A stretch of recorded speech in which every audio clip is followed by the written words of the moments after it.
So cool. We'll just hop in. Where are you located? I am temporarily here in an Airbnb in Georgia.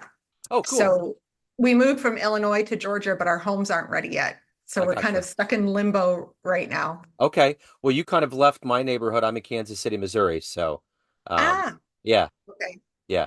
Well, let's get into your world of bookkeeping and financing. And to begin that journey, I know we're all getting fatigued with COVID and talking about the pandemic, but it was such a big deal. How did you survive that time period, and how has it changed the way that you do things now? So luckily in my business, I have been doing profit first for years. So I had some money put away. I had my rainy day fund. I had money in a profit account. It affected us because we lost clients. You know, businesses closed, things got tight. Um, we had to really watch what we were doing financially. I mean, we normally do, but it became, an everyday thing, watching every dollar in and out. And how do we support our clients in the best way that we can so that they can make it through COVID, so that we get to keep them as clients? You know, we were very invested in their success. Um, but we made it through. We used up our savings. We used up our profit fund, but we made it through COVID. We came out the other side, and we helped many businesses, to do the same. So let's get to the heart and soul of what you do on a daily basis. I'm going to put you in front of a bunch of third graders at career day, and one of the kids is curious and says, "Hey, what do you do for a living?" How do you answer him? We take care of the finances for a business, I guess would be the easiest way to put it. We do bookkeeping for our clients, and then we help them to be profitable. What did you want to be in the third grade? What was your dream? I don't know if I really had a dream back then. I know when I was older, I wanted to turn around and work in an animal park in a zoo. Okay. I wanted to be a zookeeper. So take me back to your childhood, where you were born and raised. How did numbers, how did finance, how did this become your reality?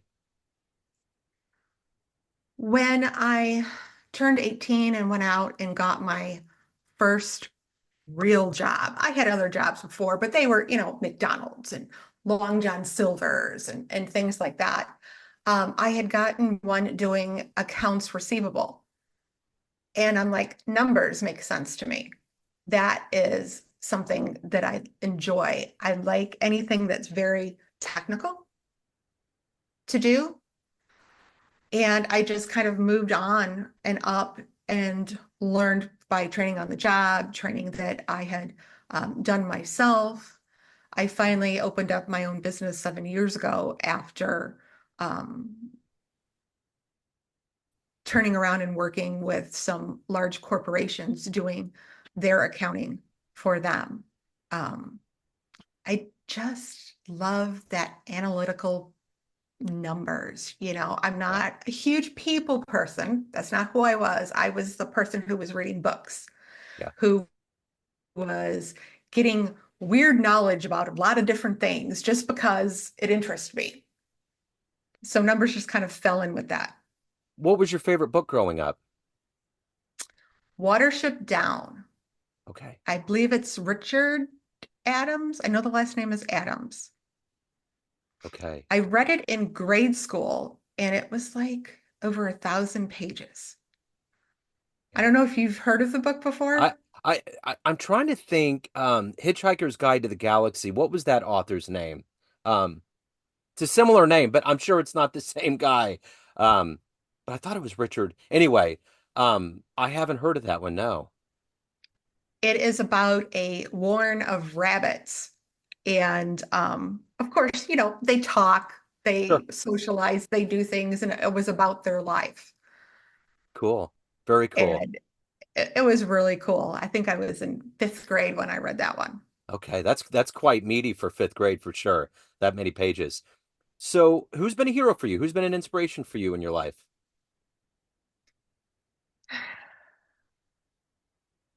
I don't want to turn around and be political, but I think like Donald Trump is not a hero of mine, but I do like his stance on um, taking care of the American people first. So that's something that I relate to. I believe that we give too much to other countries and that we need to take care of ourselves first. And once we're taken care of, then we turn around and help others. Um, I'm very much into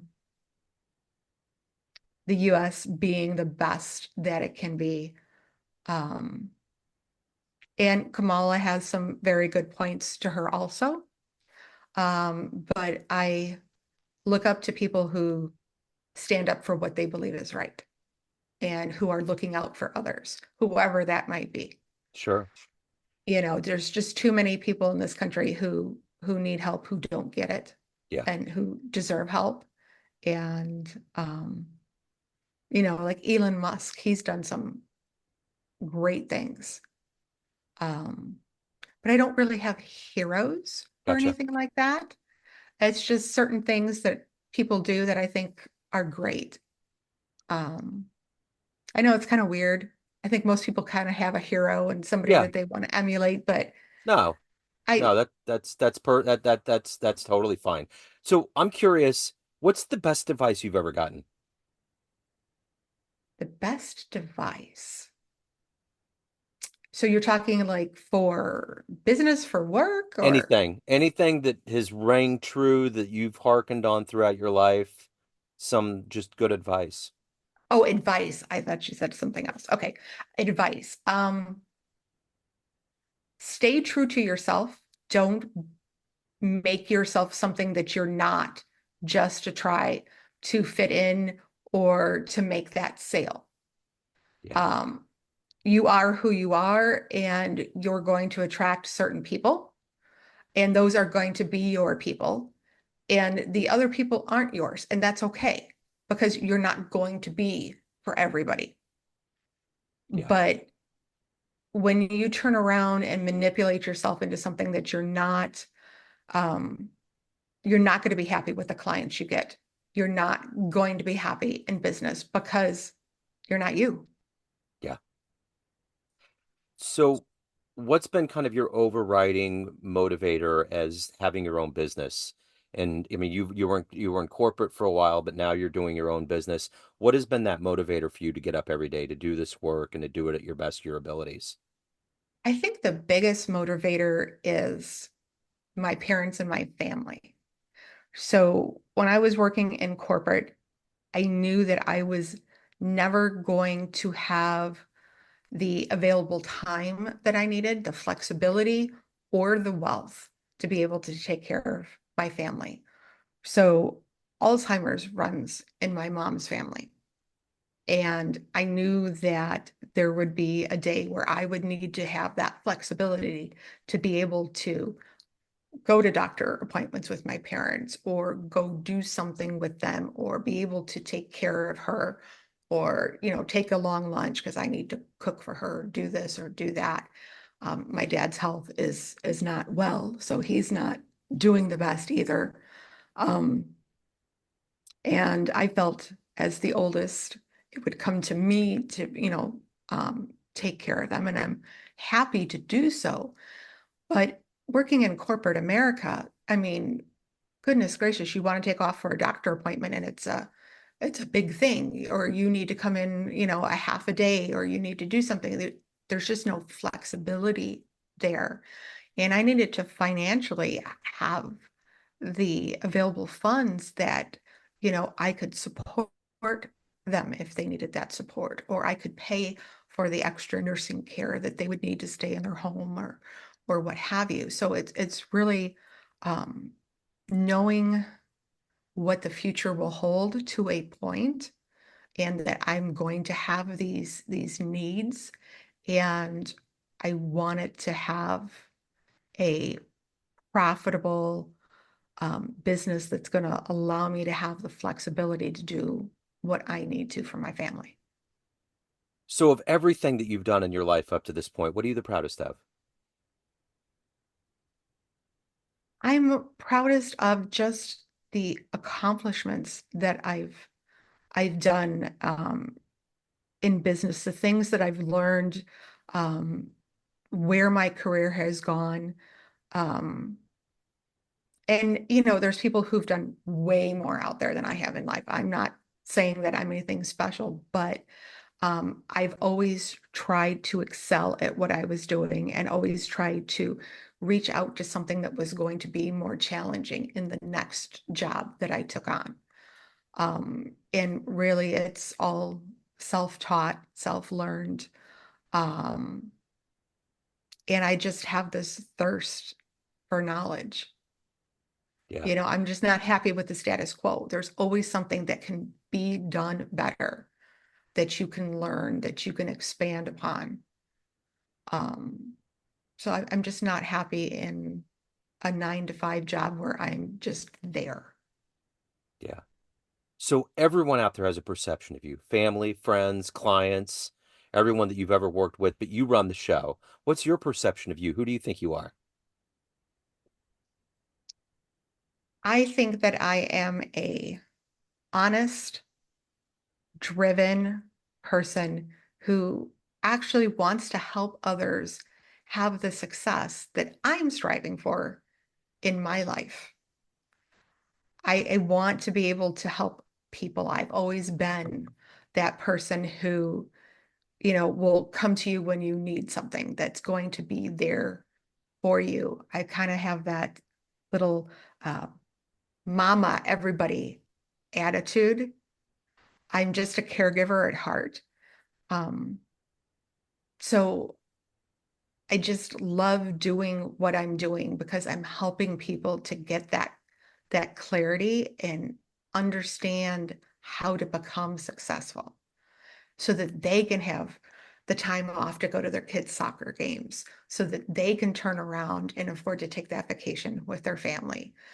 I want for everybody what I'm building for myself.